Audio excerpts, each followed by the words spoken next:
Bonjour à tous, bienvenue. Merci beaucoup d'être venus en nombre malgré la chaleur qui nous a tous plongés dans des états pas possibles. J'en profite pour saluer ceux qui sont là pile à l'heure, comme Jean Damtech, comme The Tattooed Dev et tous les fidèles, mais aussi QB, Funky Smack. Bref, bonjour à tous. Je salue aussi ceux qui ne sont pas là. On va faire différemment. Je salue Théo et Romain qui ne sont pas avec moi aujourd'hui, mais parce que il devait faire la place aussi à un plateau bien rempli orchestré par Hélène, qui est toujours à la production et qui maîtrise ça maintenant de manière hyper forte. Hélène, bravo. Je suis sûr qu'on va même pas avoir de problème de son aujourd'hui. Et sans plus attendre, j'accueille nos deux invités. Je vais commencer par celui qui est en haut à droite de moi, Rémi. Rémi Pellerin d'Unagi. Un petit coucou à Bonjour nos... Laurent. Salut Rémi, on t'entend, c'est parfait. Et puis, dans l'autre coin du ring, nous avons Florian James du projet Atlantic Voyage, Ape Club ou APE Club. On verra tout ça tout à l'heure. Salut Florian. Salut Laurent. Bon, bah, bienvenue à vous. Vous connaissez le principe de l'émission. Une émission très peu préparée, comme ça j'apprends autant de choses que les gens qui viennent avec nous. Quelques annonces de service, on les répartira tout au long de l'émission. Et puis, pour celles et ceux qui découvriront la réponse à la question mystère, ouais, Hélène, finalement, je vais faire un quiz, je vais l'improviser en temps réel.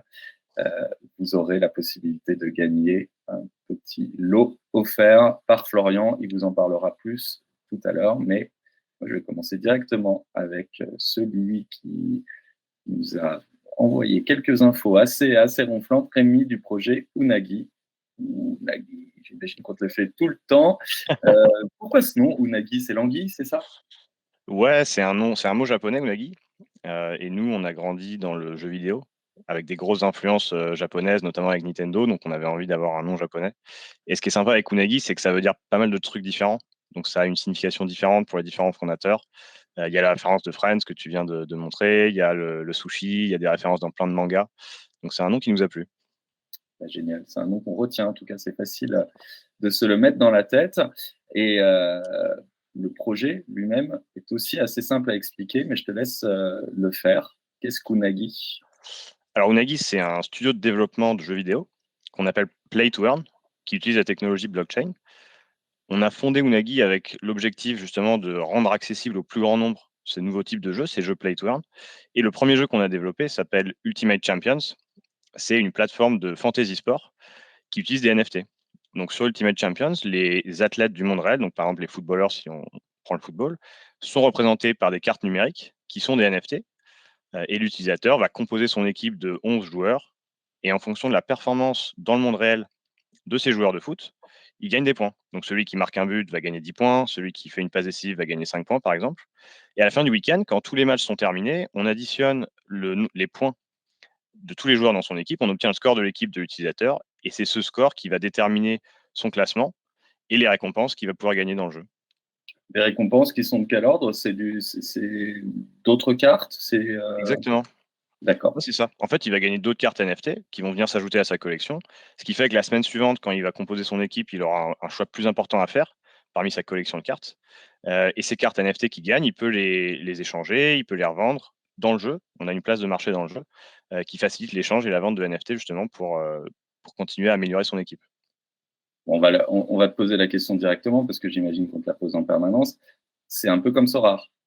C'est un peu comme Sorare, tout à fait. Alors, on a fait quelque chose d'un petit peu différent. Nous, on était très, on a beaucoup aimé jouer à Sorare, on était très admiratifs de ce qu'ils ont fait, forcément, très belle réussite. Mais c'est vrai qu'on a eu un petit peu de mal à faire venir jouer plus de monde, parce qu'il y a un coût d'entrée important à Sorare, les NFT coûtent cher aujourd'hui. Donc, on a eu envie de proposer quelque chose d'un peu différent. Nous, on vient du free-to-play, on a travaillé chez Ubisoft pendant longtemps à gérer un studio de jeux free-to-play, et on a eu envie de proposer une expérience plus accessible, donc gratuite, qui nécessite aucun investissement pour commencer à jouer, une expérience qui nécessite pas non plus d'avoir quelconque connaissance en crypto ou en blockchain. On n'a pas besoin d'avoir un wallet, on n'a pas besoin d'acheter de la crypto pour jouer à Ultimate Champions. Donc on a quelque chose de plus accessible. On a un gameplay aussi qui est différent, avec 11 joueurs dans son équipe, un banc de remplaçants. Donc essayer de se mettre dans l'immersion du manager. On a aussi un score qui est assez différent. C'est pas simplement marquer des buts et faire des passes décisives. On a plus que 50 points de données par joueur par match qui permettent d'obtenir le score du joueur. Et on a créé notre propre token, notre propre jeton fongible, qui nous permet de distribuer en rewards. Donc, tu vois, en récompense, on gagne des NFT, mais aussi ces jetons, qu'on peut après dépenser dans les NFT sur la place de marché pour améliorer son équipe. Donc, ça nous permet Comment d'être. ce jeton? Il s'appelle le Champ. Champ, ok. Voilà. Et avoir ce champ, ça nous permet d'être super généreux dans la boucle de récompense. Et ce qui fait que les utilisateurs peuvent très rapidement, gratuitement, gagner leur première NFT dans le jeu. Donc le fait d'être gratuit nous rend plus accessible, le gameplay qui est différent et le token, qui a un autre point de différenciation, fait qu'on a quand même un créneau assez différent de celui de Sora. Et nous, on est très contents de pouvoir coexister avec eux. Et les licences, du coup, parce que j'imagine que c'est un peu le nerf de la guerre quand on fait ce type de jeu, des fantasy sport. Il faut obtenir des licences du monde réel, parce que c'est aussi ce qui nous attire les uns les autres. On a connu l'époque où on jouait à PES, enfin peut-être pas vous. Exactement. Moi, j'ai connu l'époque PES avec Gronildo et les faux noms de joueurs. C'est vrai que c'est une expérience qui peut être un peu décevante. Vous avez des licences de vrais clubs, et ça, je pense que c'est très important. Oui, tout à fait, tu as tout à fait raison. C'est quelque chose que les utilisateurs attendent, de pouvoir collectionner les joueurs de foot qu'ils connaissent, du monde réel. Pour l'instant, on a des partenariats avec une quarantaine de clubs. On a commencé avec beaucoup de clubs en Angleterre. On a signé avec Arsenal notamment récemment. On est très content de ce partenariat qui est long terme et exclusif. Et on a signé aussi avec quelques clubs en France, en Ligue 1 et en Ligue 2. La Ligue 2 se prête beaucoup à notre jeu. La Ligue des Espoirs, aller dénicher les pépites de Ligue 2 pour jouer au fantasy et voir leur évolution au cours de leur carrière. Et là, plus récemment, on a signé un partenariat avec la fédération en Roumanie pour avoir tous les clubs qui évoluent en Roumanie. Donc, on bosse bien. On est content de voir qu'il y a de plus en plus de clubs qui sont intéressés de rejoindre la plateforme et de s'exposer à un nouveau type de fans, ces fans de jeux fantasy. Ah, mais c'est bien, vous êtes allé négocier l'intégralité du championnat roumain? Tout à fait, ouais. Ça se passe comment une négo comme ça? Ça doit être. Ils vous voient arriver, ils vous disent OK. Déjà, est-ce qu'il y a déjà quelqu'un qui était passé, genre un concurrent, en disant on peut vous faire votre jeu de fantasy foot en NFT? Pas en Roumanie, non. Donc, il y a une première phase qui est une phase un peu de. Faut expliquer ce qu'on fait, un peu d'éducation sur. On est un jeu de fantasy, ça tout le monde connaît, le fantasy sport, le fantasy football. Mais c'est vrai que dans la blockchain, le Web3, les NFT, c'est quelque chose qui est un peu moins grand public encore aujourd'hui, accessible. Nous, on a assez tôt réussi à construire un prototype qui nous permettait de démontrer ce qu'on voulait faire. La fédération en Roumanie et d'autres clubs ont beaucoup aimé la vision qu'on avait de rendre ça accessible à un grand nombre d'utilisateurs. Donc, eux, ça leur fait un nouveau canal de revenus, de chiffre d'affaires, puisqu'on fait un revenu share avec eux. On crée cette situation de win-win où si nous, on marche, on leur reverse des redevances complémentaires. Et ils ont aimé le fait de dire on va pouvoir toucher une nouvelle génération de fans à travers Ultimate Champions. Cette nouvelle génération de fans qui a peut-être moins l'habitude de passer l'après-midi à aller voir un match au stade, comme nous on le faisait, ou la génération de nos parents, mais qui vont consommer le foot un peu plus différemment sur les réseaux sociaux, sur un Instagram, sur un TikTok, de manière plus rapide, voir seulement les résumés des matchs ou les résumés des actions. Et donc, Ultimate Champions, c'est une manière de connecter avec cette nouvelle génération de fans. C'est quelque chose qui leur a plu et ils nous ont fait confiance pour lancer leur jeu de fantasy.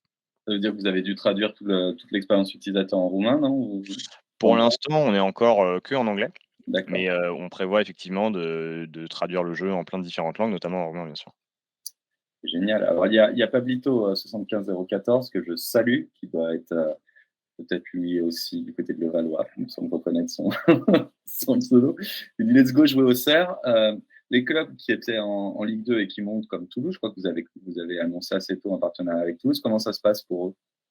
Ils restent dans le jeu. En fait, nous, on va chercher à renouveler les partenariats tous les ans pour pouvoir émettre les cartes des nouveaux joueurs, pour faire la mise à jour après le mercato, par exemple. On fait un nouveau design de cartes toutes les saisons aussi.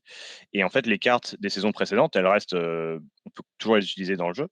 Elles restent complètement utilisables. Ce sont des NFT par contre, donc on va pas pouvoir les modifier. Ils vont garder, et d'ailleurs, il y a le numéro de la saison sur la carte. Donc, il y aura écrit 2021-2022, il y aura le maillot de l'année dernière, et cetera. Mais ce joueur va continuer à faire des points pour Toulouse, malgré le fait qu'il soit maintenant en Ligue 1. D'accord, oui, oui, j'imagine s'il est transféré dans un autre club, vous avez C'est aussi. pareil. Ok, ça veut dire que vous avez un accord aussi pour les statistiques avec genre Opta ou. Exactement, ouais, on travaille avec Opta. Ouais, Et on est super content d'ailleurs parce qu'on a réussi à faire quelque chose de, comme je disais tout à l'heure, assez nouveau, assez différent sur le scoring. C'est pas juste voilà, qui marque des buts, qui se prend pas de buts. On a fait quelque chose de beaucoup plus euh, exhaustif, où vraiment chaque position sur le terrain est valorisée de manière assez équivalente. Et donc ça a du sens d'avoir un milieu défensif dans son équipe de fantasy, là où sur les jeux plus traditionnels, c'était vraiment on mettait 4 ailiers en milieu de terrain pour marquer le max ouais, de buts. Nous, on a essayé de faire quelque chose un peu plus immersif et se mettre à la place du manager, avoir une équipe plus cohérente. d'accord. Ouais, c'est sûr qu'il y a vite des espèces de tactiques qui se développent, que ce soit sur mon petit gazon ou sur Sora, on voit vite les failles du gameplay et ça doit être un élément assez important du développement. Je reviens juste sur la négociation avec une fédé Mmh. complète. Est-ce que du coup, on négocie aussi forme d'exclusivité? On dit, bah oui, bah voilà, vous êtes avec nous, restez avec nous. Et si oui, est-ce que c'est indispensable, enfin, est-ce que c'est indispensable ce type de clause? Alors, en l'occurrence, on a une exclusivité avec la Roumanie. Nous, on ne pense pas que ce soit indispensable du tout. Au contraire, on pense que la compétition, c'est sain et c'est ce qui va permettre aux utilisateurs d'avoir le meilleur produit au final, d'avoir plusieurs boîtes concurrentes qui ont accès à ces droits et qui peuvent développer des expériences avec ces licences. Donc, on a d'autres partenariats avec lesquels il n'y a pas d'exclusivité. Nous, on est super ouvert à la concurrence, à la non-exclusivité. Hem, mais en l'occurrence, il y en a avec la Roumanie. Bien. On se Bordeaux est encore en Ligue 2 dans le métaverse. Ouais, on se calme. Toulouse passe en D1. Oui, bah ouais, ouais, je sais, Usul, pardon. D'ailleurs, je te salue. Usul qui nous dit aussi qu'il faudrait du Ultimate Beer. C'est vrai qu'avec tous les jeux de. On avait Ultimate Fight. Non, oh, j'ai un trou d'un seul qu'on a fait. On a fait avec Thomas Chauveau une émission sur Ultimate, sur MetaFight. Eh ben, ça m'a mon cerveau a bugué. On a pas mal de jeux de fantasy NFT qui se développent dans différents domaines. Sora a annoncé, je crois que le baseball s'est lancé Mmh, aujourd'hui sur Sora, exactement. même s'il l'avait annoncé il y a déjà quelques temps. Vous avez aussi des envies d'autres sports, non? Tout à fait. Nous, notre vision, c'est vraiment de devenir une plateforme, multisport. On a commencé avec le football parce que c'est le sport le plus gros, c'est le sport, qu'on connaît le mieux, et le deuxième sport avec lequel on va travailler, c'est le basket et on a signé un partenariat long terme avec l'Euroleague, donc avec des super, écuries comme, Barcelone, Real Madrid, Bayern Munich, AC Milan qui ont tous aussi des clubs de basket. Et donc c'est 38 clubs, c'est un petit peu la Ligue des champions du basketball européen. Il y a plus de 500 matchs par an et dès l'année prochaine, on va introduire le basket dans Ultimate Champions en plus du foot. J'avoue que ça m'a complètement bluffé parce que je vais être honnête, quand je voyais, enfin moi je suis vachement sensible aux franchises qui rentrent, enfin, et aux licences que vous rentrez. Et bon, il y avait Arsenal, pour le foot, ça dit quelque chose, ça dit quelque chose d'assez lourd, mais bon, bah, c'est un club parmi toute la première ligue ou Mmh. tous les clubs de ligue. Là, vous avez tout ce qui se fait de mieux en termes de basket européen. Moi, je connais directement des gens à qui je peux le recommander parce qu'ils sont pas foot mais qui sont basket. Et là, la profondeur du banc va être aussi géniale, puisque c'est pour le jeu aussi très sympa de pouvoir piocher dans énormément d'équipes et faire Mmh. des rosters qui seront plus petits aussi. Du coup, j'imagine, vous faites des 5 majeurs, non? Il n'y aura pas de. Ouais. S'il faut du banc? Oui, il y aura du vent. Alors le gameplay est encore en train d'être, D'accord. défini dans les détails, mais on a envie de faire quelque chose d'un peu plus dynamique, que pour le foot, proposer aux utilisateurs de gérer leur équipe en live un petit peu. On sait que les fans de basket sont plus habitués aux statistiques que les fans de foot. Même en live, quand on voit des matchs de basket, souvent on voit des statistiques, sur les grands écrans pendant le match. Tel joueur a fait tant d'actions, positives ou négatives, on le voit et donc consommation de la donnée dans le basket est un peu plus avancée que dans le foot. Donc pour un jeu comme le nôtre qui est très basé sur les données, c'est génial et il y a plein de choses à faire super intéressantes. Et nos game designers sont en train de conceptualiser tout ça. On reviendra sur tout l'aspect game design, mais je vais me tourner vers Florian. Et avant, je vais lancer le jeu, mais gentiment. Voilà. Pour vous garder un peu aussi avec nous, je sais que vous aimez bien le jeu. Donc il y a un lot qui sera annoncé tout à l'heure par Florian à gagner, mais pour le gagner, il faut deviner la ville qui est représentée ici. Gardez-la, si vous avez la réponse, gardez-la pour l'instant en tête. On va monter petit à petit et je vous dirai quand est-ce qu'il faut sortir la bonne réponse. Vous avez le droit de mentir en attendant. Petit indice, c'est pas le Creusot. Pourtant, vous êtes dans mon appartement, donc il pourrait très bien y avoir un poster de ma ville de cœur, ma ville préférée, le Creusot 71 représente. Voilà pour le teasing du jeu qui nous attend tout à l'heure. puisqu'on parlait de jeux avec toi, Rémi. On va pas parler de jeux réellement, Florian, mais on va parler quand même de NFT, si j'ai bien compris. Est-ce que tu peux nous en dire un peu plus sur le projet Atlantic Voyage et Club? Exactement. Alors, moi, personnellement, je l'appelle AVAC. C'est beaucoup plus simple Ah et ouais, ça c'est clair. permettra AVAC, d'écrire le. allez, vendu. Voilà, AVAC. Donc, AVAC, pour t'expliquer un petit peu, le projet fondateur d'AVAC, c'est de recréer la croisière du Titanic dans le métaverse. Donc, c'est vrai que là, déjà, tu vois, je vois ta tête un petit Ouais, peu. C'est vrai que, voilà, c'est ça et c'est ce qui m'a attiré aussi, premièrement dans ce projet, parce que c'est important de savoir que moi, j'ai rejoint ce projet en tant qu'investisseur. Donc ça peut être, quelqu'un comme toi, ça peut être quelqu'un comme Rémi, vraiment qui découvre un projet, NFT et qui s'embarque dedans, voilà, pour en tant qu'investisseur. Donc le projet fondateur, c'est vraiment de recréer cette croisière dans la métacruising. Donc tout le monde connaît le Titanic, tout le monde connaît l'histoire du Titanic, mais personne n'a vraiment, vécu l'expérience dans le métaverse d'une métacruising. Donc c'est là que ça devient hyper intéressant. Donc nous, ce qui s'est passé, c'est que moi, j'ai rejoint le projet au mois de mars 2022. Au mois d'avril 2022, il y a eu, le mint de la première génération. Donc dans cette première génération, on a eu l'occasion de mint, on va dire des personnages qui ont chacun, des traits différents, des classes différentes. Par exemple, on a pu mint des lords, on a pu mint des ladies, on a pu mint des Hollywood ladies, on a pu mint voilà, toute une catégorie de NFT qui bien évidemment lors de cette méta-cruising vont attribuer non seulement des avantages, mais aussi des privilèges en fonction de la classe de NFT qui a été mint. Donc ça, c'est vraiment le premier qui est passé et c'est vrai qu'on attend ça, avec impatience en 2023. Donc ça, c'est vraiment voilà la 1re partie de ce qui s'est passé sur ce premier semestre avec AVAC et c'est vrai que petit à petit, on a développé une communauté. On a un moment, voilà, le Discord était assez, privé, assez fermé, donc on a développé vraiment une communauté, solide, voilà, vraiment fraternelle et on l'a ensuite ouvert au grand public puisque là, ça y est, on arrive, on va dire sur une deuxième phase d'AVA qui est très importante et qui va permettre, cette fois-ci de mint des terrains à travers, l'investissement que Avac a fait avec NFT World, la plateforme et nous, on va pouvoir effectivement, voilà, mint des lands pour pouvoir, accéder à ce ASL Metaverse. Alors, c'est quoi des landes quand le métaverse en lui-même, c'est une croisière? C'est des parcelles de l'océan, c'est des bouts du bateau, c'est quoi? Alors le 1er mint, on va dire les personnages, ils t'attribuent on va dire une cabine sur le bateau donc cette cabine, soit tu peux en profiter, c'est-à-dire, voilà, voyager et vivre ton expérience avec les autres passagers, soit la louer à d'autres personnes qui n'ont pas eu la chance de pouvoir, mint, un NFT et ça, c'est vraiment la croisière en elle-même. Maintenant les landes vont pas forcément être associés pour l'instant à la meta-cruising. D'accord, Ils OK. vont vraiment être associés au ASL Metaverse avec le NFT World d'Avac pour pouvoir construire et développer à travers cette plateforme.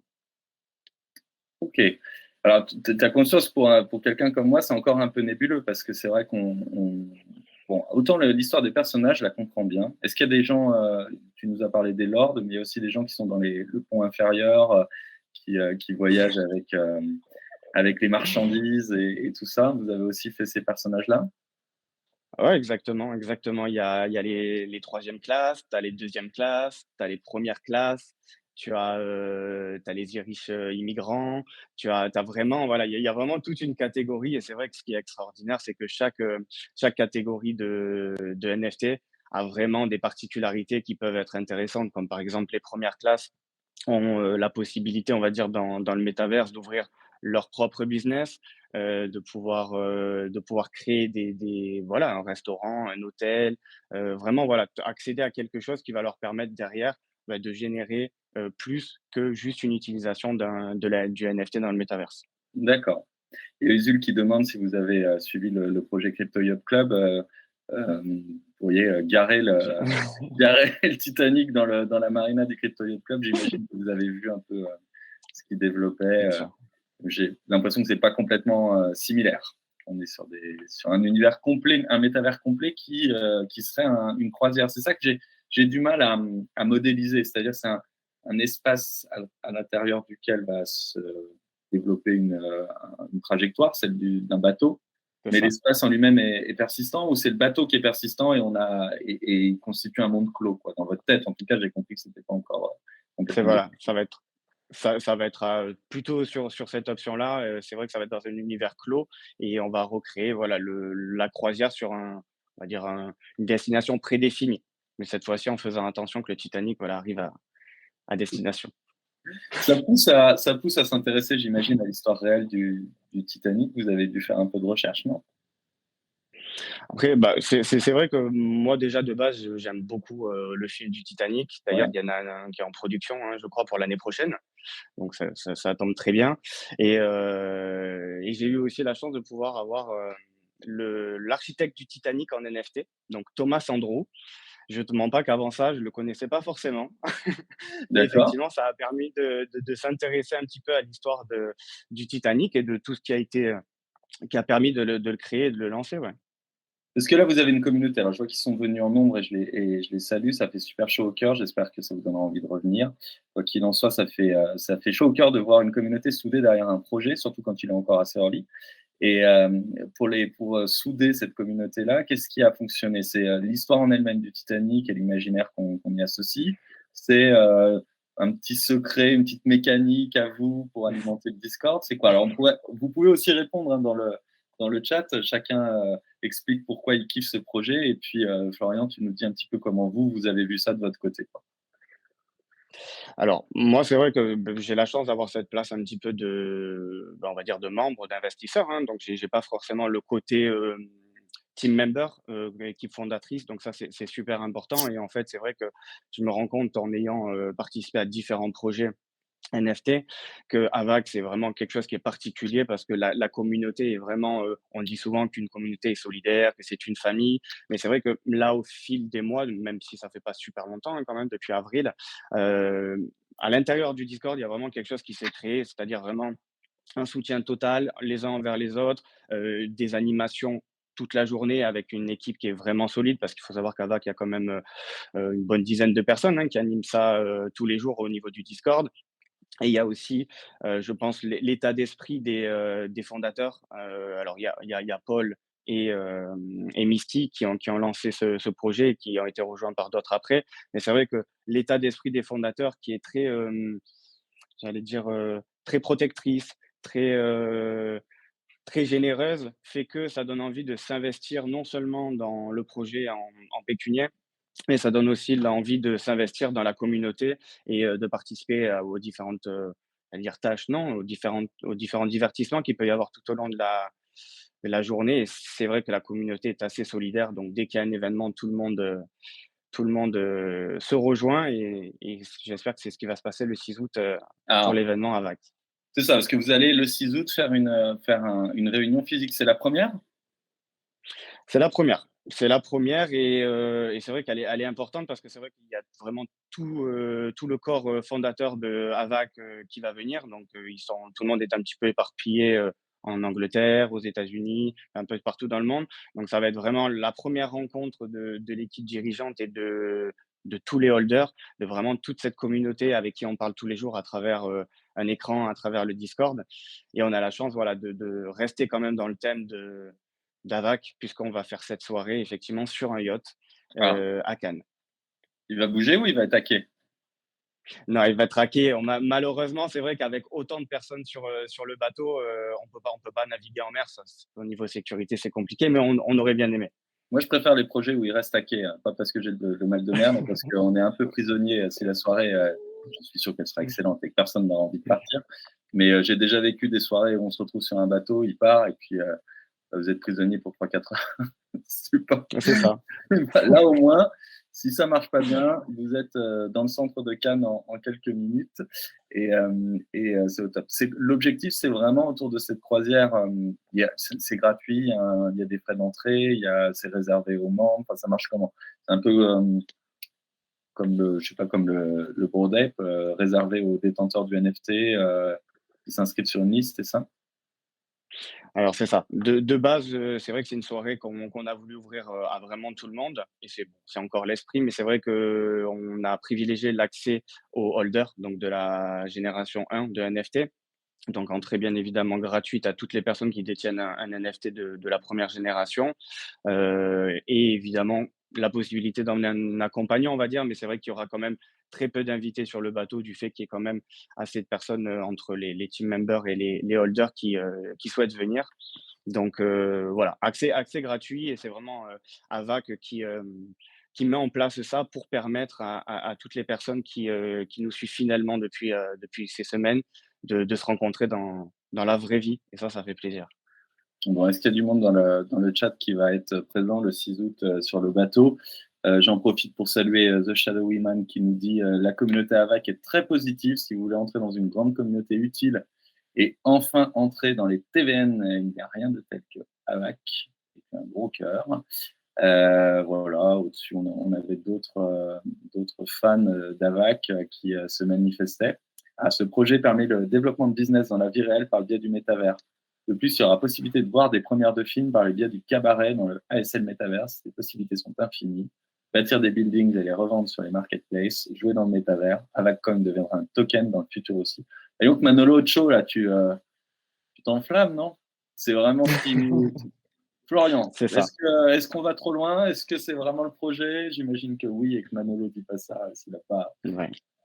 C'est Manolo évident. qui est un fidèle de d'Avac. Oui, non, effectivement, ça reprend l'ensemble des informations hein, que tu as pu citer.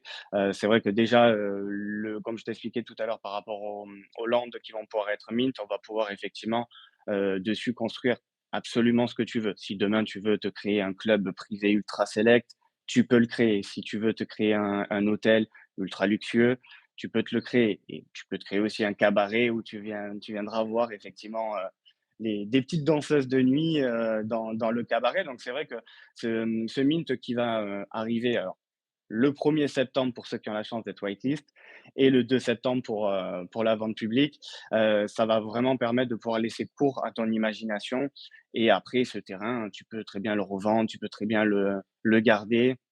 Tu vas pouvoir effectivement gagner des Avac Coins puisque c'est la monnaie officielle d'Avac, et qui va permettre à travers la meta-cruising et le métaverse de pouvoir soit construire, soit pouvoir, générer voilà d'autres Avac Coins et ça va avoir une réelle utilité. Donc c'est vrai que pour l'instant, tout n'est pas encore, structuré et défini à ce niveau-là, mais c'est la ligne effectivement, de trajectoire qui se sont fixés avec, tous ces petits avantages et encore pas mal d'autres on peut retrouver voilà, sur la roadmap 2 et sur le Discord parce que vraiment, il y a énormément d'informations, mais qui rassurent parce que ça montre que c'est pas forcément un projet qui, du jour au lendemain, surtout dans cette tendance un peu baissière en ce moment, surtout, Oh, ça va mieux là. va On est couler. content.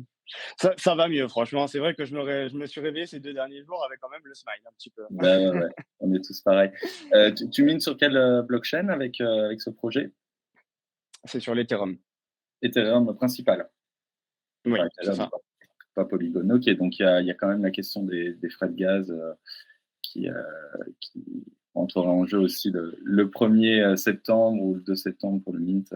On vous souhaite des frais de gaz assez bas par expérience et pour avoir fait un drop sur la blockchain Ethereum. Je sais que une grosse partie du succès d'un drop, c'est aussi le contexte et on n'y est pas pour grand-chose. Et si les frais de gaz sont élevés, ça risque quand même de peser. Donc, je vous souhaite des frais de gaz bien bas. Ça, c'est des vœux Web3.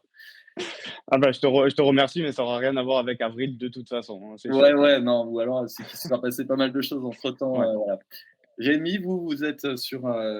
Je te laisserai activer ton micro. Ouais, Rémi, vous êtes adossé sur quelle blockchain? Nous, on est sur Polygon. Vous êtes sur Polygon. Ok. Et tout se passe en Matic ou pas du tout? Tu disais tout à l'heure pas de crypto, donc ça veut dire qu'il y a un ramping, tu achètes ta carte bleue et il y a une conversion qui se fait à votre niveau? Exactement. Nous, comme on a voulu être super accessible et vraiment pas créer de barrière à l'entrée pour les utilisateurs qui veulent dépenser, même si c'est pas du tout nécessaire dans l'expérience, on permet les paiements en Champ, tout d'abord, notre propre jeton. On permet les paiements en d'autres cryptos. On peut payer en USDC, par exemple, et on peut aussi payer carrément en carte de crédit avec des euros. Ok. Je repitch pour ceux comme le vrai Flox ou Régnant, qui est un grand joueur de fantasy, qui nous ont rejoints depuis ton passage. Unagi, un studio qui fait du gaming Web3, avec notamment le projet Ultimate Champ, qui est un fantasy de foot, avec des licences très sympas, notamment, et ça je ne le savais pas, toute la Ligue 1, je ne sais pas comment elle s'appelle, la Lega, quelque chose roumaine, c'est ça? La Superliga, exactement. La Superliga. Et puis, tu nous as dit aussi un projet similaire pour la rentrée autour du basket avec l'intégralité de l'Eurocup, c'est ça? L'Euroleague et l'Eurocup, c'est exactement ça. L'Euroleague et l'Eurocup. Ah oui, le Euroleague et Eurocup. Ah oui, Ouais. donc tu as vraiment tout le gratin du basket européen. Voilà. Je repitchais pour ceux qui n'étaient pas là. Donc, effectivement, ça, c'est un argument de pouvoir quand même faire rentrer des gens en euros. J'imagine que ça élargit assez fortement le nombre de personnes qui peuvent venir s'essayer. Comment on convainc quelqu'un qui n'a jamais fait de fantasy foot Web3 ou de fantasy basket demain Web3 de venir dépenser ses premiers euros? Parce que c'est une question que je me pose aussi, moi. Bah, il faut d'abord venir, essayer le jeu, qui est un jeu, complètement gratuit. C'est un peu comme dans tous les jeux free to play finalement, où on vient d'abord pour le fun du jeu. Nous, c'est vraiment l'objectif, en tant que game developer, c'est de créer un jeu que les gens trouvent fun, où ils vont venir s'amuser avec leurs amis, créer des nouveaux liens sur le jeu et cetera. Et si on trouve le jeu fun et qu'on a envie de progresser un petit peu plus vite, c'est là qu'on va être amené à dépenser, quelques euros pour dire: «Bon, ce jeu est super, j'ai envie d'aller plus vite, donc pourquoi pas acheter un peu et accélérer ma progression». Mais c'est d'abord venir essayer le jeu gratuitement, gagner ses premières NFT par le biais du jeu, et si le jeu, plaît, à ce moment-là, la dépense devient un peu plus facile.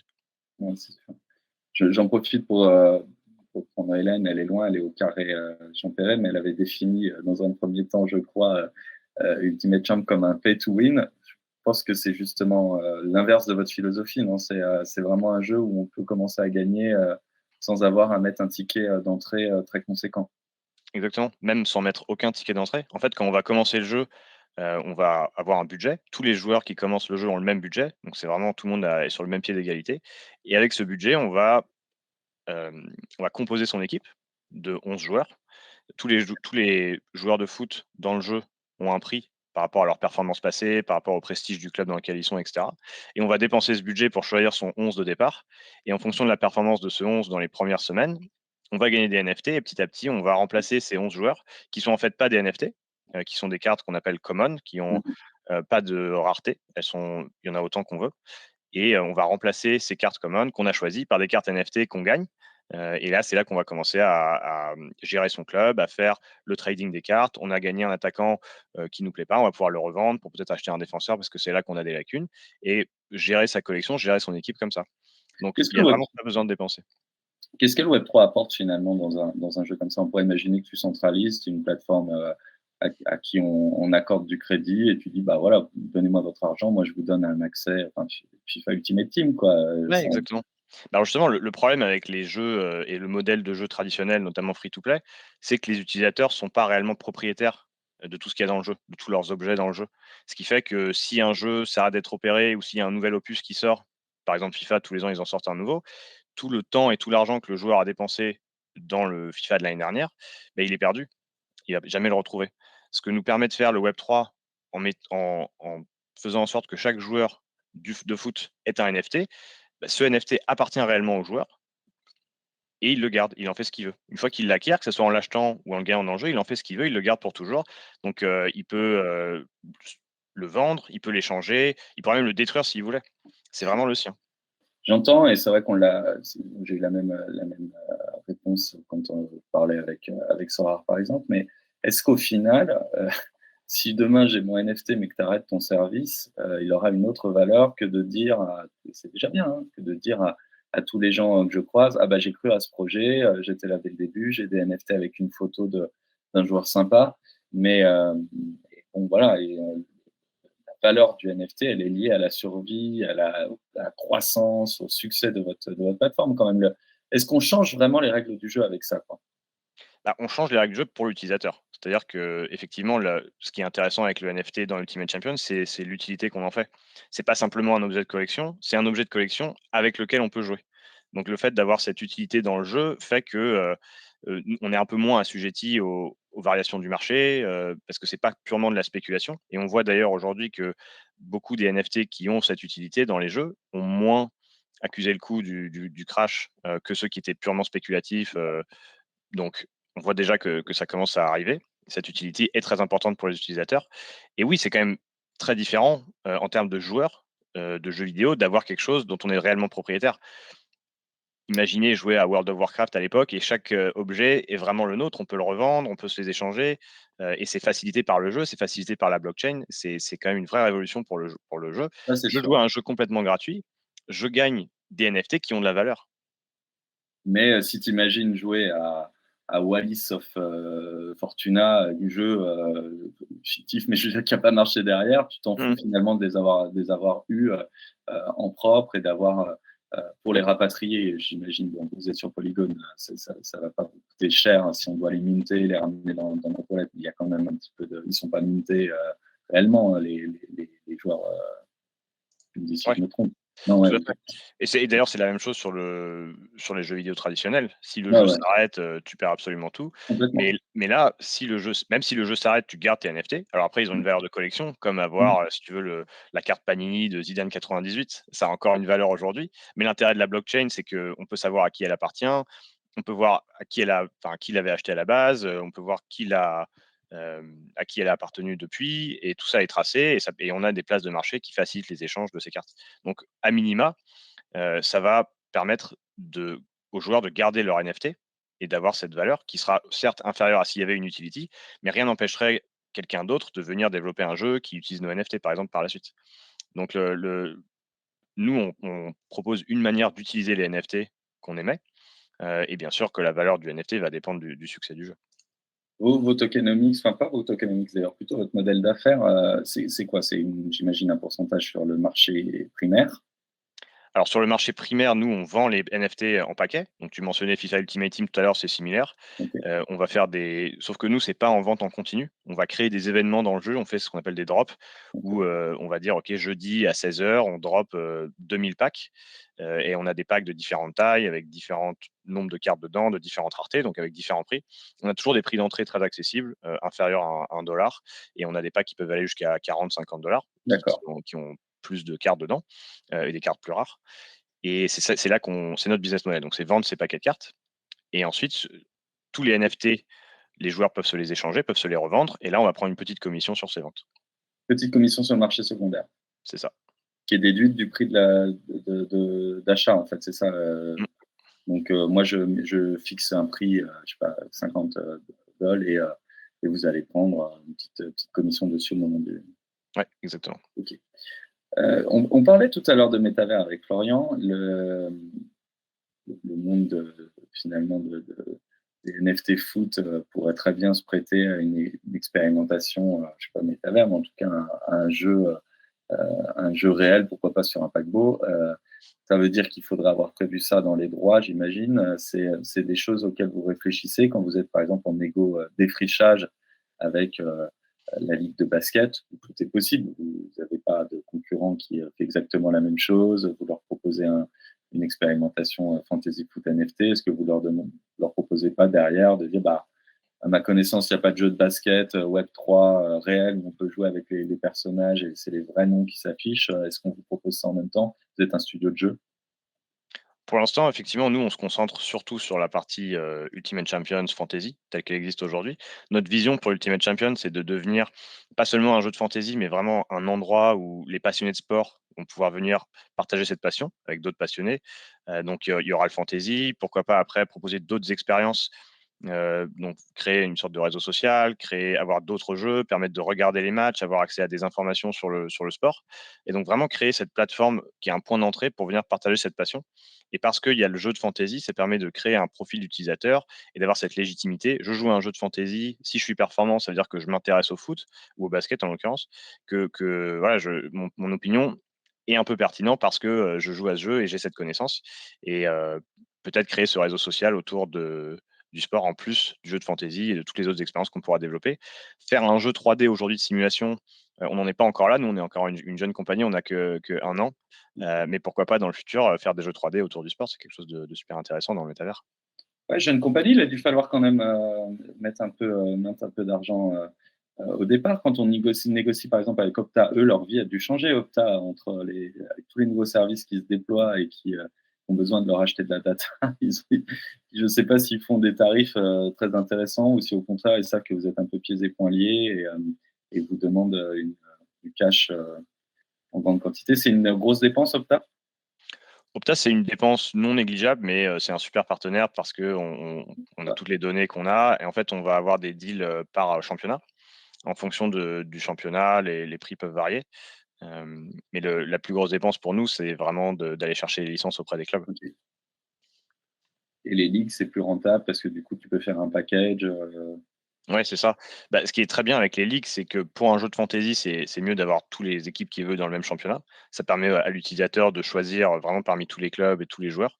Donc nous, c'est ce qu'on favorise. En plus, c'est des livres qui sont plus longs à finaliser, mais qui sont pour nous plus intéressants parce qu'on a un seul contrat et on va tout de suite avoir une vingtaine de clubs dans le jeu, plutôt que d'aller chercher 20 contrats différents un par un avec les négociations que ça implique. Tu étais obligé de te fader un peu de matchs de foot roumain ou Ouais, ça commence. Bah là, le championnat a recommencé le week-end dernier en plus, D'accord. en Roumanie un peu plus tôt que chez nous et c'est un championnat assez intéressant.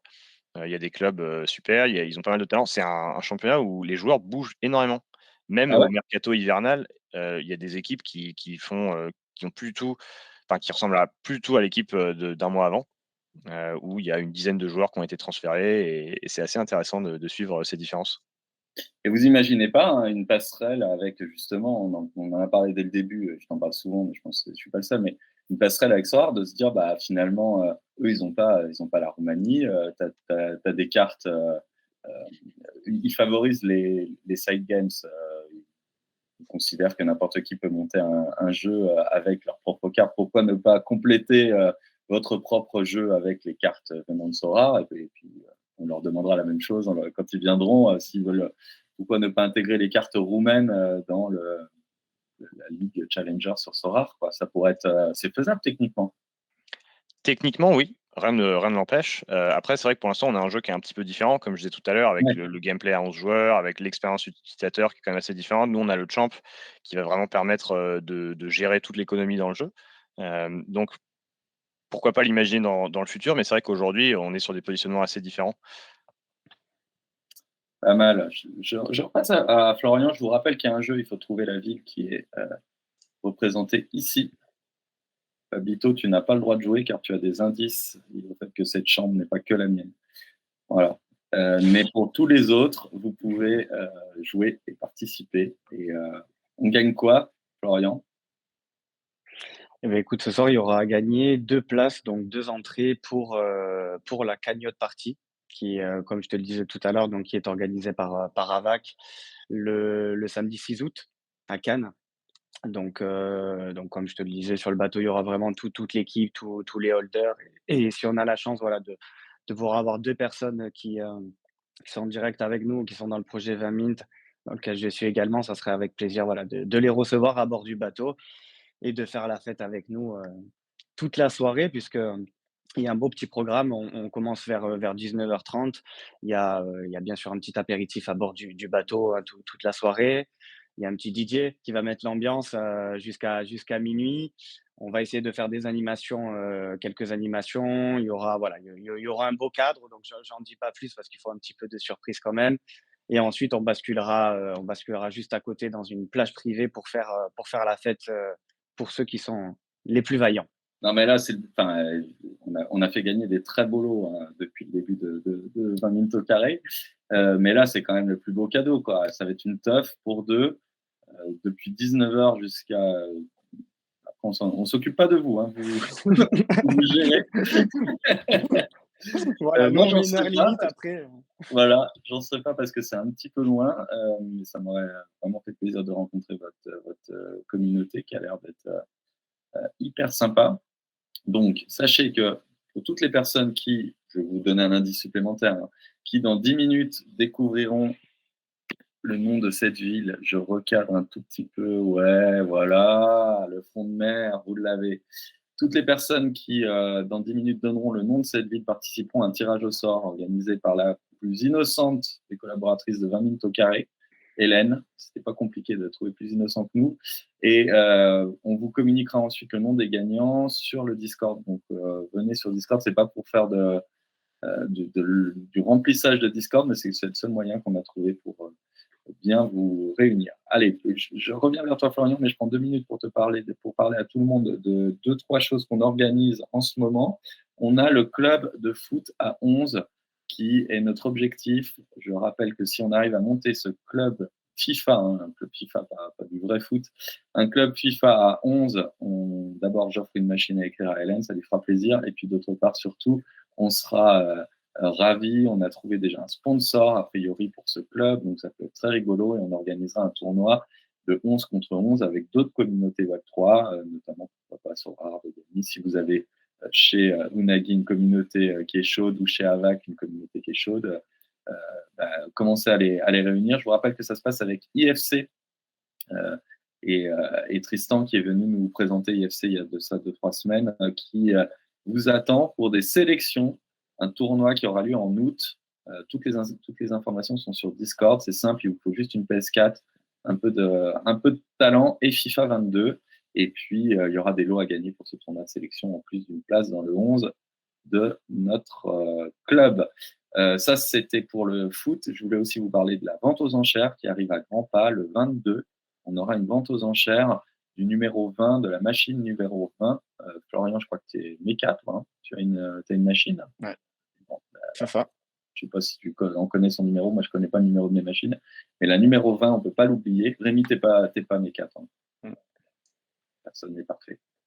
Mais il y a un marché secondaire, n'hésite pas. Et si on prend nous aussi une commission sur le marché secondaire, n'hésite pas à aller l'abonder.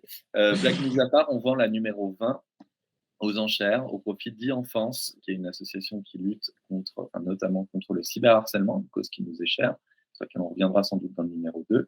Et voilà, c'est organisé par les copains de Blackpool. La vente aux enchères s'appelle Non-Fungible Auction. Et il faut s'inscrire si vous voulez bider, si vous voulez mettre la main au porte-monnaie pour obtenir ce NFT très rare, cette machine à écrire bien spéciale qui fête nos 20 ans, le fait qu'on s'appelle 20 minutes, et qui pourrait être utile dans un futur. On n'en dit pas plus, mais voilà, je ne biderai pas, malgré l'envie qui est la mienne, mais je garde mon argent pour acheter des landes chez Avac. Voilà. Ou pour compléter mon équipe. J'ai déjà créé mon compte Champ, donc il faut que je le complète. Je reviens sur Avac. C'est difficile d'imaginer créer une croisière autour du Titanic sans régler cette question de l'iceberg. Il y a pas de. Toi, tu me dis non, c'est une croisière qui va se passer mieux que celle du Titanic qu'on a tous en tête. Mais bon, ça va bien un rôle quand même. C'est pas possible. Écoute, on va peut-être essayer de garder que le positif de l'histoire. Et comme je dis souvent sur le Discord, j'ai eu la chance, comme je te disais, d'avoir l'architecte du Titanic. Donc crois-moi que cette fois-ci, je vais faire le travail à merveille et qu'il y aura pas d'histoire de paquebot qui échoue. C'est un développement de malade, non, de créer un métaverse. C'est l'équipe tech. J'imagine, tu disais que vous étiez que la team était composée d'une dizaine de personnes. J'imagine que c'est beaucoup de tech, de développeurs 3D, non? Alors, c'est vrai qu'il y a beaucoup de tech derrière. Il y a 10 encore, c'est l'équipe qui gère le Discord, donc derrière, il y a encore plus de personnes. Mais c'est vrai que voilà, là, c'est quelque chose qui va arriver en développement. Et d'ailleurs, pour toutes les personnes qui auront la possibilité, comme on disait, de mint un land, dans l'ASL Metaverse, il y aura effectivement la possibilité d'accéder en exclusivité à toute la création de l'épave du Titanic, de ce qui a été créé déjà jusqu'à maintenant par Avac.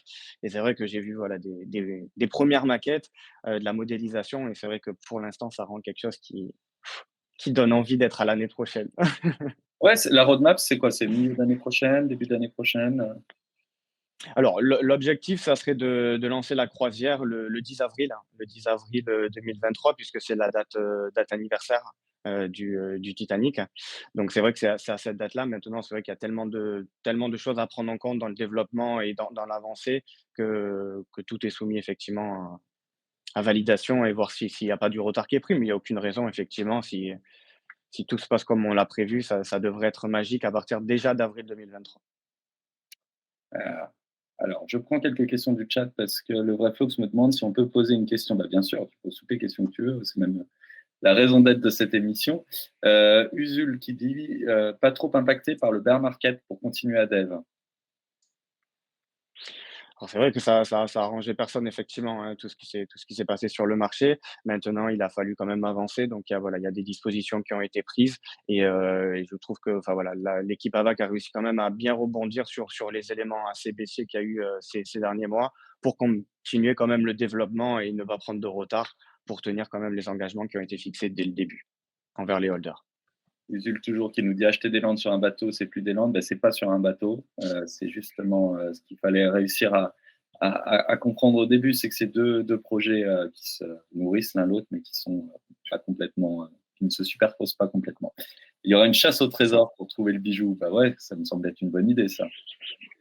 Non seulement il y aura peut-être une chasse au trésor, mais surtout, voilà, comme pour les personnages, il y aura forcément des landes avec des particularités, des raretés, des ressources, de l'or, voilà, des minéraux assez spéciaux. Il va y avoir vraiment, comme pour la première génération, tout un système de récompenses et de privilèges en fonction de la catégorie de ce que la chance t'aura donné. D'accord. Le vrai Flops qui est méca par ailleurs, mais qui est aussi un membre, si j'ai bien compris, d'AVAC, et qui dit, petite question, même si on en a déjà parlé sur le Discord vite fait, pourquoi avoir choisi le design des brevets pour le projet? Il y a quelques modifs sympas, je dis pas, car on voit souvent le design revenir sur des centaines de projets. Je pose la question pour essayer d'imaginer à ce qu'on pourrait s'attendre pour la suite. On vous a déjà fait cette remarque-là, j'imagine, sur le design, enfin, ou sur même le nom au final. Eh oui. Ouais, après, c'est vrai que, comme on disait, il y a beaucoup aujourd'hui de collections qui sont représentées par des singes. Hem, voilà, c'est vrai qu'il y a certaines collections qui sortent du lot et ça fait référence forcément à celles qu'on connaît tous. Maintenant, voilà, je pense qu'il y a des collections qui méritent de pouvoir avoir cette distinction parce que c'est vrai que l'homme vient du singe, donc il est normal qu'on en revienne peut-être à ce stade dans le métaverse, au-delà de l'humain. Mais voilà, c'est un choix qui peut, voilà, qui peut interroger, qui peut être remis en question. Mais c'est vrai que moi, je m'y suis habitué. Je trouve ça quand même, je trouve ça intéressant d'avoir choisi cette représentation. Mais quand on fait un Titanic, qu'on s'appelle Atlantic Voyager Club, il y a quand même une filiation. Je veux dire, c'est un clin d'œil plus qu'appuyé au. C'est bien aussi les filiations et les clins d'œil, non? Ah bien Ça marche. sûr, alors il y a un clin d'œil. Il y a encore je pense que tu as pas vu encore tous les personnages. On a Rose, on a Jack, voilà, c'est vrai qu'il y a forcément un lien qui est créé entre l'histoire du Titanic et Ah entre oui, les personnages, voilà. Voilà, il y a quand même quelque chose qui reste dans l'esprit qui est quand même, voilà, pour moi, l'esprit fondateur, de ce projet. ouais, je pensais au clin d'œil au Brodeck, mais c'est vrai qu'il y a aussi les clins d'œil évidemment au film, et puis c'est comme ça qu'on C'est mobilise plus, aussi les imaginaires, hein, c'est en s'appuyant sur des références que d'autres ont gravées pour nous. Rémi, question visuelle aussi qui me taraudait tout à l'heure. Quand on fait des cartes, j'imagine qu'on doit aller faire des shootings photos. Comment ça se passe quand on a toute la ligue de basket à aller shooter? Ça doit être sympa niveau logistique. Alors, l'avantage qu'on a, nous, c'est que les clubs, que ce soit dans le foot ou dans le basket, ils font leur shooting photo, pour annoncer les joueurs, pour présenter les nouveaux maillots tous les ans. Donc en fait, on a accès, il leur suffit de nous envoyer la bibliothèque de photos qu'ils ont et qu'ils utilisent pour leurs relations presse souvent. Mhm. Donc nous, on récupère ces photos et on les colle sur notre design de carte. Et après, il y a une équipe qui vérifie, qu'il n'y ait pas de petits bugs, Ouais, exactement. c'est Alors technique. on a construit des outils, qui sont assez performants, qui nous permettent de passer des fichiers qu'on reçoit des clubs directement à nos cartes. Et on a des équipes effectivement qui vont passer au peigne fin chaque NFT, pour s'assurer que, tout est cohérent, c'est le nom du bon joueur, c'est sa bonne nationalité, c'est le bon chiffre de la saison et cetera. carrément. Unagi, en termes de référencement, ça va quand même pas être simple, non? Parce que moi, au début, quand j'ai tapé Unagi, je suis tombé sur des petites, des propositions de sushi, Ouais. Unagi et tout. Vous avez un axe spécial de développement là-dessus pour faire, rayonner la marque Unagi? Alors nous, la marque qu'on essaye de faire rayonner pour l'instant, c'est Ultimate Ultimate Champion. Champions, OK. et je pense qu'on n'est pas trop mal, en SEO là-dessus pour l'instant. Ouais. Ultimate Champions, c'est le jeu, de foot aujourd'hui qui sera un jeu de foot plus de basket, très bientôt, et c'est sur celui-là qu'on essaie de construire une marque. Top. D'autres sports sur lesquels vous travaillez ou pas encore? Pour l'instant, on peut rien annoncer, mais on travaille déjà, sur les réflexions. On est en train de bosser sur le troisième sport qu'on aimerait bien arriver, un peu plus tard. On va d'abord, continuer à améliorer le jeu de foot, puis lancer le jeu de basket et ensuite on verra l'année prochaine pour un troisième sport. Mais comme je disais, l'ambition, c'est vraiment d'être présent sur un max de sports et d'être, une plateforme de référence pour le fantasy sport et plus largement pour un endroit où on vient partager sa passion pour ce sport, avec des expériences Web3. Donc il y aura un troisième sport, assurément. Bon, une petite pause, parce que c'est quand même vous êtes, encore nombreux et vous êtes restés là sans doute aussi pour, participer au légendaire quiz de 20 minutes au carré. Vous avez très peu de temps maintenant pour répondre à la question: «Quelle est cette ville représentée dans mon dos?» Hélène, est-ce que tu es prête? Allez, c'est parti. Non, c'est pas Cannes.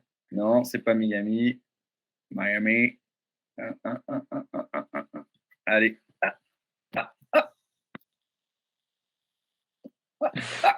ah. Est-ce que vous l'avez vu? Non, je pense pas.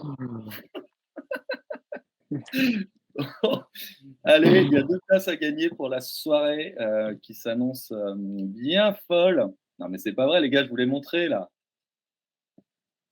Montpellier, Carnac, ouais, c'est vrai, Carnac, ça pourrait, c'est tout à fait mais non, c'est pas le Creusot, je l'ai déjà dit. Marseille, non. Non, mais bon, je redonne un petit coup d'indice. Hop là! Paul, j'y étais il y a très peu de temps. Bon allez, je peux plus rien faire pour vous. On arrête, les votes, enfin les participations à 19h30. Voilà et tous ceux qui ont la bonne réponse, heu, seront sélectionnés par Hélène pour un tirage au sort. Réponse sur le Discord dès ce soir. Voilà et enfin des bonnes réponses. Ça fait plaisir. Vous faisiez quoi les uns et les autres avant le web 3? On commence par Rémi. Moi, je travaillais chez Ubisoft. Ouais, J'ai c'est ce bossé que tu me pendant disais, 7 ans, ouais, en tant que studio manager d'un studio de développement de jeux free to play, mmh. qui était d'abord sur le web et ensuite on a développé des jeux sur mobile et pendant 7 ans, donc on faisait ça. C'était une super expérience, de créer des équipes de jeux vidéo, comprendre comment un jeu vidéo est développé, porté sur des nouvelles plateformes comme le mobile, à l'époque où le studio faisait surtout du web et on est tombé sur la blockchain un peu par hasard en 2017. C'est, mon cofondateur Charlie qui un jour arrive, en me parlant d'Ethereum. Et donc on se met à étudier ces technologies. Très rapidement, on se passionne pour cette technologie, et on a eu envie de faire quelque chose. On s'est dit un peu plus tard avec l'émergence des NFT qu'il y avait une vraie application pour le jeu vidéo et que ça pouvait être une vraie révolution. Avec le play to earn, comme je disais tout à l'heure, le sens de la propriété, donner à l'utilisateur, donner aux joueurs l'opportunité d'être propriétaire de tous ces objets dans le jeu. Pour nous, c'était une vraie révolution, et donc on a eu envie de quitter Ubisoft pour se lancer et on a fondé Unagi l'année dernière avec ce but. Tu as suivi, j'imagine un peu les déboires d'Ubisoft, enfin déboires relatifs, hein, avec, en tout cas avec une partie de leur communauté autour de la question des NFT. Tu en penses quoi toi de ce rejet d'une partie des gamers de, ce qu'on leur propose aujourd'hui en termes de NFT? Je pense qu'il y a encore besoin d'une phase d'éducation pour que les gens comprennent l'intérêt du NFT. Je pense qu'aujourd'hui, on est face à des joueurs qui comprennent pas l'intérêt pour eux, parce que en réalité, l'intérêt, il est pour l'utilisateur d'avoir, comme je disais, cette propriété, de pouvoir échanger, revendre tous les objets qu'ils vont gagner dans le jeu, ou qu'ils vont pouvoir acheter dans le jeu. Il y a vraiment peu de points négatifs, et aujourd'hui, ce qu'on voit des communautés, c'est des commentaires qui sont pas réellement pertinents, qui sont pas su c'est un petit peu un manque de connaissances sur le sujet, et je pense qu'on est à un moment similaire au tout début du free to play. quand beaucoup de joueurs rejetaient ce modèle de free-to-play, qui préféraient payer leur jeu 60 €, avoir la boîte, et pas avoir de dépenses supplémentaires à faire. Aujourd'hui, le free-to-play est installé comme un standard, c'est complètement normal. Et nous, à Unagi, on est convaincus que le play to earn, va se démocratiser, qu'il va y avoir de plus en plus de jeux avec ce modèle. Je pense qu'il n'y a pas encore de jeu qui a démontré qu'ils pouvaient être free-to-play et play to earn réellement et fun. On espère qu'on sera un des premiers et que, on va pouvoir aider justement à cette démocratisation de ce modèle de jeu. Le NFT, ça n'a pas été une tentation de le cacher, de le mettre un peu sous le tapis, de s'en servir parce que mécaniquement, c'est ce qui permet d'avoir cette possession, mais un terme qui est autant excitant pour une petite partie de la population qui a déjà été pas mal sollicitée pour plein de projets et plutôt inquiétant pour le reste de la population. Ça pourrait être l'occasion de se dire, bon, bah, nous, on a un jeu vidéo Ouais. de fantasy où vous possédez vos joueurs, mais tu caches le terme NFT quasiment dans les petites mentions en dessous en disant, ah bah oui, au fait, c'est sur Polygon et c'est un NFT. Vous n'avez pas eu cette tentation? Bah, on n'essaye pas de cacher, mais c'est vrai que quand on s'adresse à une audience plus de fans de foot qui est pas forcément, intéressés par la crypto de base, on va plutôt leur parler du jeu, on va leur parler du fait qu'on est un jeu de fantasy sport avec un nouveau système de scoring, qui est cross league, donc on peut avoir des joueurs de plusieurs ligues dans son équipe, et se concentrer plus sur les éléments de gameplay qui nous différencient, des fantasy traditionnelles, que ce soit Fantasy Premier League, Mon Petit Gazon, et cetera. Quand on s'adresse aux fans de crypto, là, on va plus leur parler de la boucle Play to Earn, de notre jeton, de nos NFT. Donc on essaie d'avoir une communication adaptée à l'audience, et on espère qu'en ayant un jeu très accessible basé autour du foot, on va pouvoir permettre à plein de gens de s'intéresser à la crypto parce qu'ils vont avoir des NFT et au bout d'un moment, ils vont finir par s'en rendre compte et donc on va pouvoir, introduire une nouvelle population, une nouvelle génération de gens, heu, à la crypto, à Web3. Et on sait On que n'a pas les joueurs sont très pionniers dans l'adoption de nouvelles technologies de toute façon. Donc, on est assez convaincus que le jeu vidéo sera un super bon biais pour onboarder plein de gens sur la blockchain. On n'a pas parlé de tokenomics, mais le jeton Champ, il a un stock unité, vous l'avez placé dans des pools de liquidité, j'imagine. Comment ça fonctionne? Alors pour l'instant, il existe que dans l'écosystème du jeu, Ouais, et on va justement, le lister dès la semaine prochaine, sur des pools de liquidité exactement. Donc là aujourd'hui, on a à peu près 2 000 utilisateurs qui ont du Champ, qui l'ont gagné dans le jeu en jouant et ils vont pouvoir le retirer du jeu et le revendre sur des pools de liquidité. À l'inverse, ils vont pouvoir l'acheter sur ces pools de liquidité, le déposer dans le jeu pour avoir accès à plein de contenu, qui n'est accessible que en Champ. On va faire, plein de nouveaux paquets et de nouvelles expériences dans le jeu qui vont pouvoir être accessibles seulement si on détient du Champ.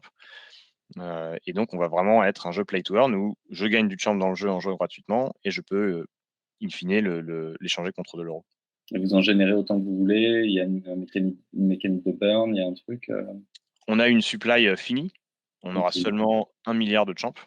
À OK. jamais. Et on a alloué les différentes champs à différentes utilités. On a une grosse partie qui est allouée aux récompenses dans le jeu, pour permettre de distribuer ces rewards dans le jeu. Et on a une partie qui permet de financer la croissance de la société aussi.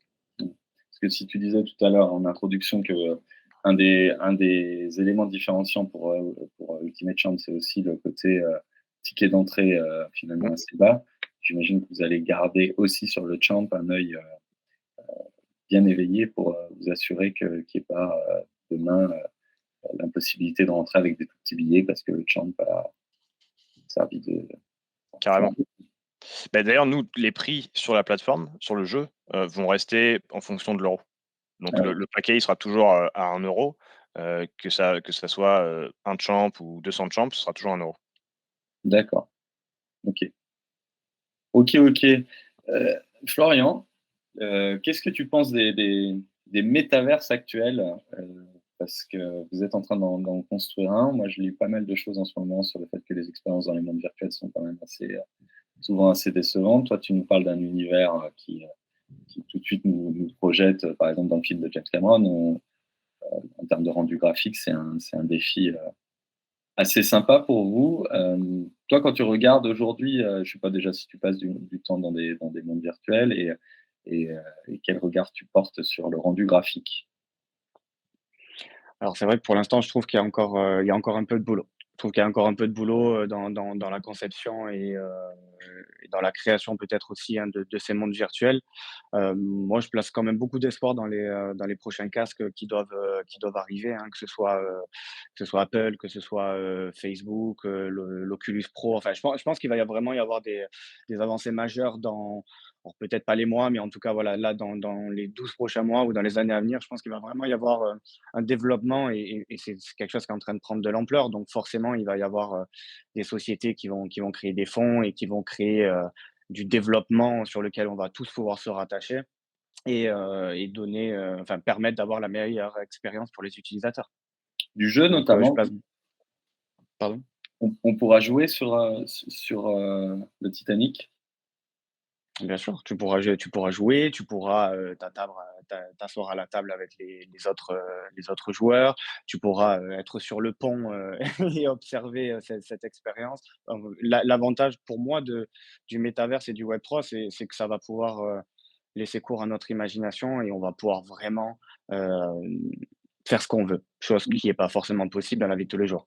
Ça, c'est sûr, surtout sur le Titanic, c'est compliqué pour y retourner, mais toi, dans ta tête, qu'est-ce qui est le driver principal, quoi? Qu'est-ce qui va faire que les gens, arrivent, sur le bateau? Parce que l'expérience contemplative, elle doit être merveilleuse et on rêve sans doute tous de faire une promenade sur ce bateau, mais une fois qu'elle est terminée, cette promenade, on n'y reviendra pas nécessairement. Vous, j'imagine que si vous créez un monde, persistant, c'est pour qu'on y revienne, assez souvent. Qu'est-ce qui va faire que les gens reviendront sur ce bateau, selon toi?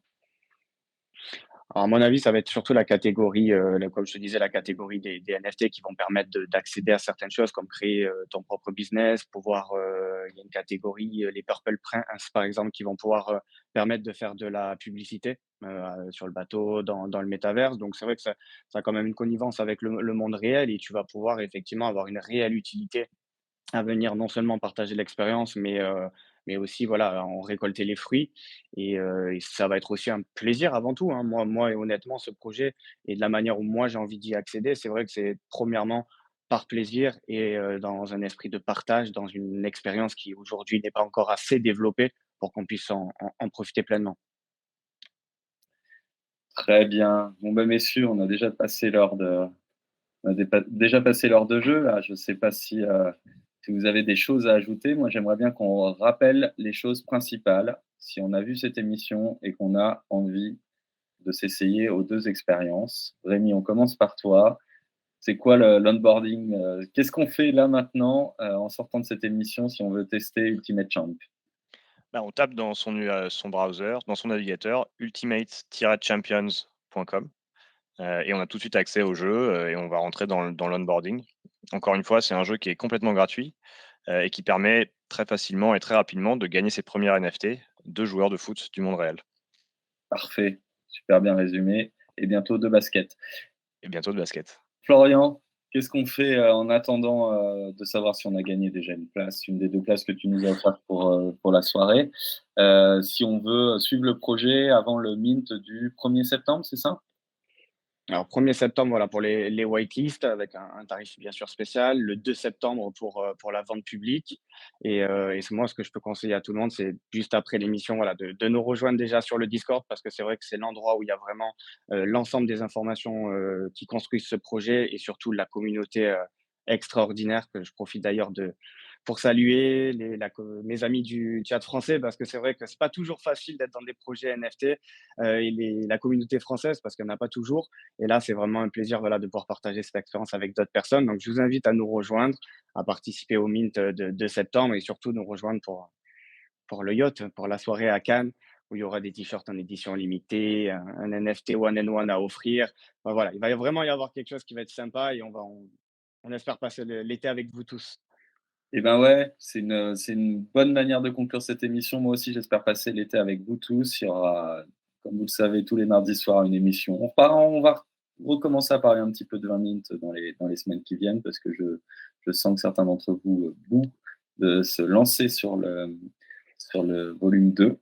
Nous aussi. Voilà. On avait des petits problèmes, enfin, pas des petits problèmes, mais des enjeux un peu administratifs à régler sur le 1.